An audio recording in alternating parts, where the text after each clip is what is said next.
la Belgique était la Bourgogne avant, puisque autant des ducs de Bourgogne au XVe, jusqu'au XVe siècle, les Flandres faisaient partie de la Bourgogne. On a en Bourgogne encore des beffrois. Les beffrois, c'est pas une construction locale, c'est bien un import de la Belgique et tout ce nord de l'Europe.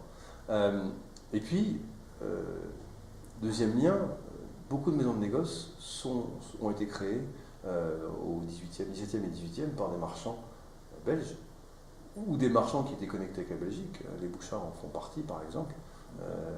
On venait avec un chariot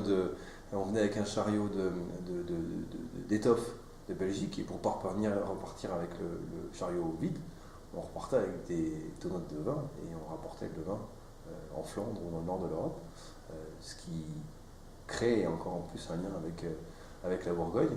Et puis, ma famille a une histoire plus particulière avec la Belgique, puisqu'une de mes arrière-grand-mères était belge, une famille de Bruxelles.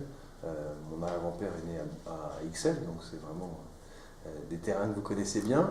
Nous avions un entrepôt à Namur notamment et à Ixelles, donc j'ai un lien familial avec la Belgique. Et vous voyez derrière moi, outre le général Isabelle, tous les tableaux qui sont autour sont des ancêtres belges, sauf celle qui est là-bas, mais tous les autres sont des ancêtres belges. Celui-là a créé le barrage de la Gillette, donc c'est l'ingénieur qui a construit le barrage de la Gillette par exemple. Celui-là était ambassadeur de Belgique. Donc vous voyez, c'est quand même mon lien familial avec la Belgique est assez profond. Et donc le lien de la Bourgogne avec la Belgique est assez profond et assez ancien.